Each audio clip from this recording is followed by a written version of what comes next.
Hello, I am Reggie Madison, Program Director at First Things First. And today I have with me Chris Ownby. He is a relationship facilitator for First Things First. He is a proud husband, father of two beautiful daughters, and he teaches several of our classes at First Things First, particularly classes relating to marriage, parenting, and family.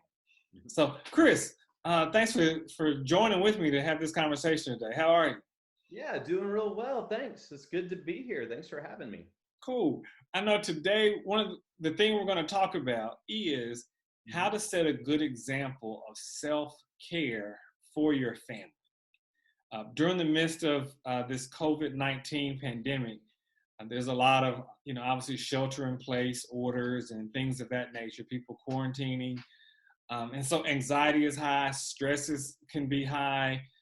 So figuring out a way to not only take care of yourself, but try to help your family do the same can be a challenge. So I'm curious, first, do you practice self-care? And if so, how? Yes, I I practice. I love to practice self-care.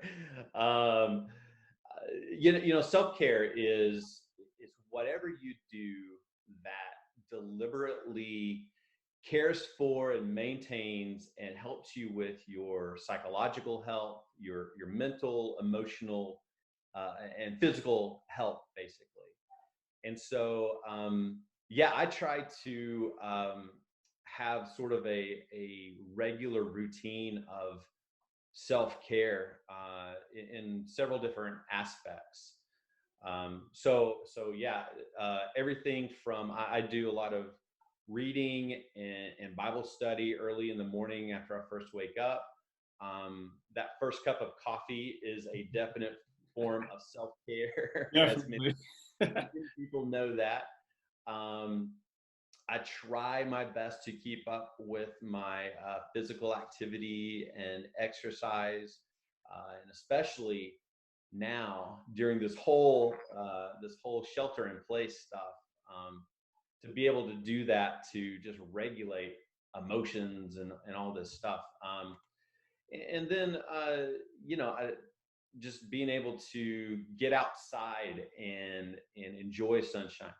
I love to fish, so fishing is like a big self-care thing for me. I know that a lot of people, that doesn't really attract a lot of people necessarily, but we have a pond that's right across the street in our neighborhood, just from our house, and it's got lots of little fish in it. And for me to even go outside for 15 or 20 minutes, just to take a break from something, throw the line in the water a few times, pull out some little fish and throw them back in, and then come back in. It really is kind of a great emotional break for me. That makes sense. So I'm curious, you talk about emotional breakthrough. What have you found during this? Have you ever found yourself stressed? Have you ever found yourself kind of yearning to get away and maybe do some things just to kind of take care of yourself? Oh, most definitely. Yeah. I mean, I think everybody feels this, and especially now if you're working at home, we're even though we're home, we're in this it's a different environment Right. for working, and we're not used to it.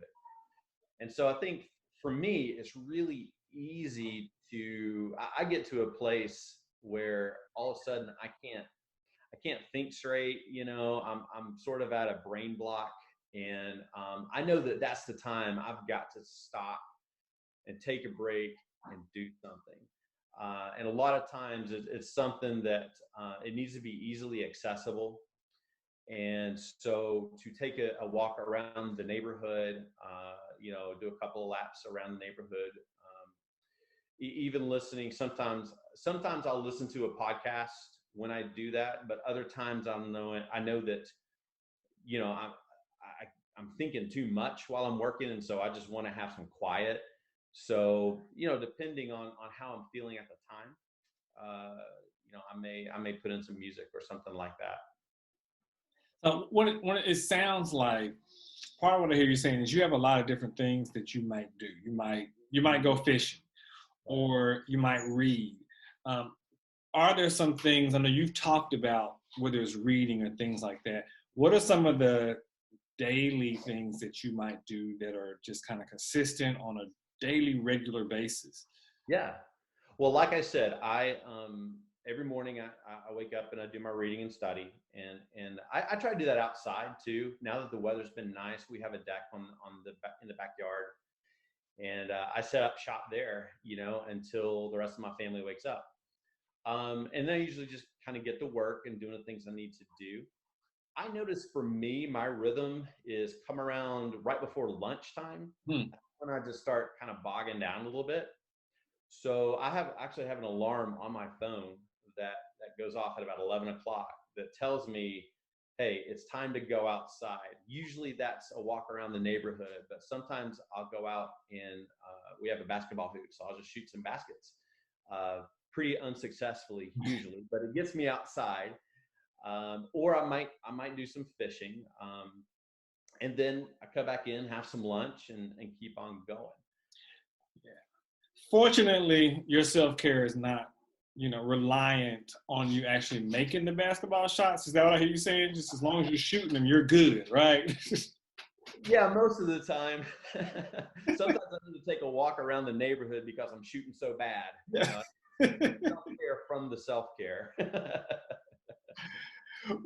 Do you have, I know you talked about sometimes you just feel like your brain just has gone too long or too far. Are Yeah. there like other warning signs or other cues that your body gives that says, you know what, you need to take some time for yourself for a moment, or you're just getting, whether it's super stressed or whatever? Yeah.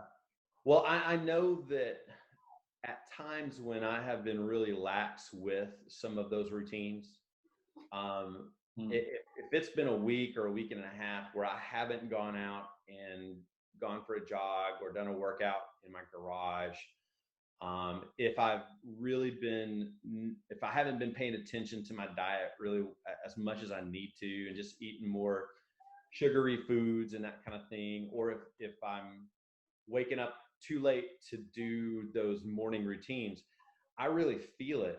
I Hmm. feel it obviously in my mind. Yeah. I'm just not with it, and everybody knows what that feels like. Yeah.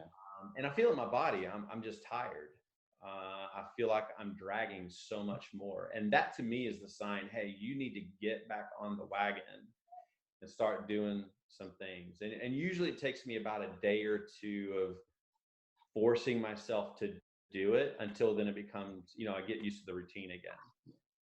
Now, what do your kids see? Do they see you doing, whether it's the morning thing or the fishing, they go fishing with you? What do they see when it comes to dad and self-care? I think they definitely see it. And they see that with my wife, their mom too. When Kristen goes out and does things, they definitely see that.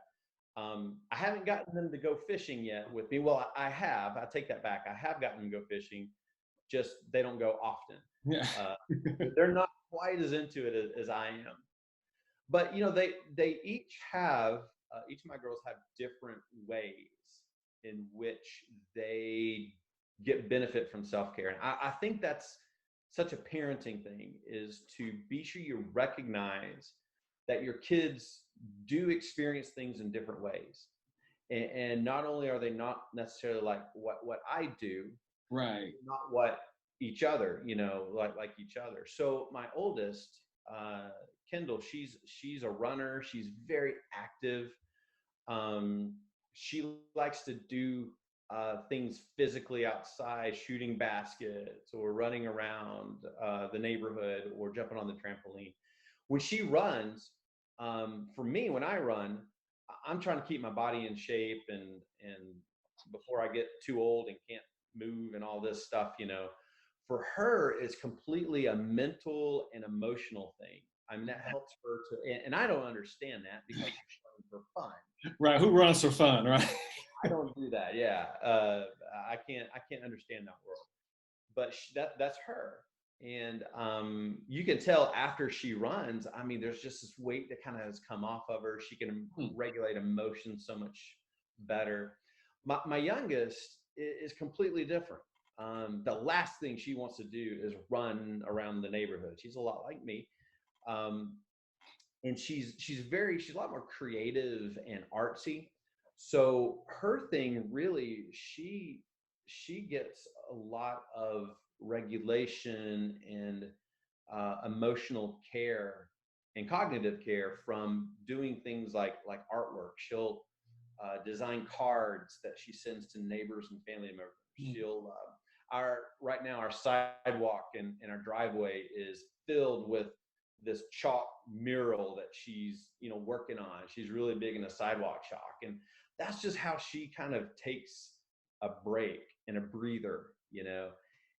And I think that we as parents have got to encourage that in our children, however it is that they get the benefit. Yeah, I like that. I think it's really cool what you're saying is they've seen you do, the morning routine that you've talked about, and they've seen that, you know, at this time being home around 11 o'clock. I mean, that's, Dad has an alarm, and he goes out. I really think that's wise that he goes out and you do some things that are just some time for yourself, Mhm. but that at the same time they're not expected to do the same things, Right. but they are free to do something. Yeah. And well, and of course, sometimes, most of the time for my girls, we haven't, they kind of gone out on their own. Sometimes, some days we've said, you've got to get out of the house. We want you to go out for an hour and don't come back until you've been in the sunshine. Um, but I think also more importantly than seeing me or seeing Kristen, my wife, do those things, they also see how they affect us. Yeah. So they know. I mean, it's no, we're not hiding the fact that we're stressed from this whole situation. We feel anxiety just like they do, and they know that they can pick up on that so easily, much more than we really think kids can pick. Right. But when they see how a good walk around the neighborhood affects me, or how a quick fishing trip to the pond affects me, or how important it is for me to get up and to do that quiet time reading and how that helps me in my day, they're getting a lesson on how these kinds of things can positively affect them as well. Yeah. So it's Yeah. not just what we do, but it's how it affects us.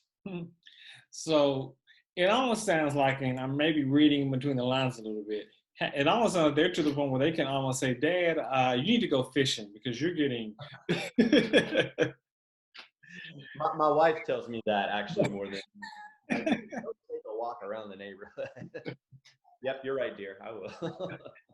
But I mean, to your point, it doesn't sound like the self care is hiding the stress or the anxiety that can come with this, with this pandemic, with the change in circumstances, the change in situation.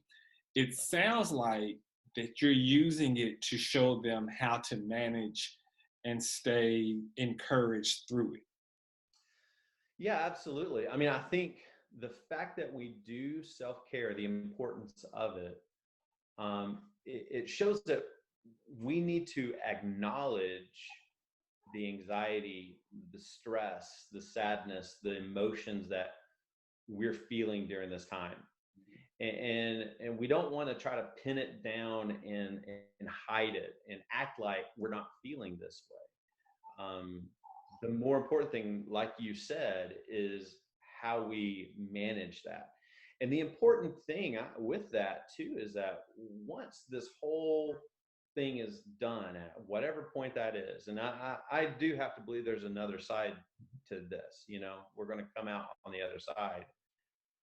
Our kids are just like us. They're still going to experience stressful times, and it may not be as traumatic as this, but with their school, with their friends, and all that stuff. So what are the lessons that they've learned in how to regulate themselves and how to care for themselves, to make sure that they're keeping up with their physical, mental, and emotional health, and how important that is Right. when you face adverse circumstances. I like the bigger picture you're seeing. Is for you is not just getting through this particular moment in time, but it's that recognition that our children will be, they will have their own moments in time. Yeah. Now, when they are adults and maybe they have a family to lead or just whatever their circumstances bring Right. in years to come, and they'll have something to look back on, okay, these are some basic things we need to do so that we keep our sanity. Yeah. I mean, look at it this way. As parents, I think we need to be looking for times that we can teach them how Yeah. to get through adversity. And what better opportunity than this moment in our history? And self-care is a major ingredient in teaching that. Wow. It's for so many people, we get a lot of our energy sometimes from being around people. Right. And so, so much of what we've talked about right now from a self-care perspective has been the things we do to kind of take a step back and recognize, yes, there's stress and there's anxiety, and this isn't to hide from it. This is just to keep our mindset at a place where we can deal with it and stay productive and not become a slave to it or a servant to it. Right. Exactly. How have you managed to incorporate, whether it's other people, connect with others, in order to kind of help with that self-care as well? Yeah. Well, I think first of all, it's important that we maintain a proper balance in our self-care of what we do by ourselves and what we do with other people. Self-care doesn't mean being by yourself necessarily. That's good. Yeah, self-care is, again, whatever you do that helps you stay healthy. And our relationships, the people in our home, our kids and our spouse, helps with that self-care. So we're obviously all different. In certain people, like myself, I really love to be by myself and be alone and do some of those things. But I have to be careful not to isolate myself. And I think the opposite is true for folks who love being around people. You got to remember to take some time for yourself to kind of bring yourself down to an equilibrium, if that makes sense. And so you got to be very intentional about that. So, for instance, yesterday, this is just happened yesterday. I was outside getting some sunshine, shooting some baskets on my own. Again, not very successfully. And my kids come out in the front yard, and we all of a sudden kind of get into this really mean game of cornhole. And then my wife joins in, and all four of us, the whole family, we're playing cornhole together. And it was the best thing. I mean, it was awesome to be out in the sunshine, in the front yard, enjoying things. It was cool. The neighbors were coming by and waving because they saw this family out there, and it was just neat for them to see that. And we were just having this great time for 30, 45 minutes. And I came in feeling so much more at peace with just things. And I think you've got to pay attention, not just to what you do early in the morning by yourself, but also while you're around the people that you love and how you connect with them. That's a very important part of self-care. That's really good. It's that reminder that the self-care piece is not just about getting your mind or stepping away, but it can be partially enjoying the people that are in your life and taking advantage of the laughter, taking advantage of the memories that you may be making in the midst of this, which, as we know, it lifts our spirits. It helps us to be emotionally healthy. so that we feel like we can conquer it, or, overcome any stress or any challenge that we may be facing. Well, consider this. When you do self-care, it's benefiting you and your health. But if that's where it stops, then we're losing sight of some things. We're not considering the other people in our world. And I think if we do self-care only for ourselves, then that could be a selfish thing. We are also doing self-care so that we can enhance the lives of the people who are around us and help them in in their states of mind and their sense of peace, our kids, our spouses. And part of that is modeling. Uh, Part of that is taking care of ourselves so that we can respond to them in positive ways. And part of that is being with them. And so I think we have to think of all of our relationships when we do self-care. It's so important for everyone who are involved. I like that. And just, kind of the big message I hear you saying is for self-care, it's not just about me, Yeah. but that's not only showing the people that I love, how to take care of themselves, but for them to get the best version of me, I've got to take care of me. Right, exactly. That's a great way to say it.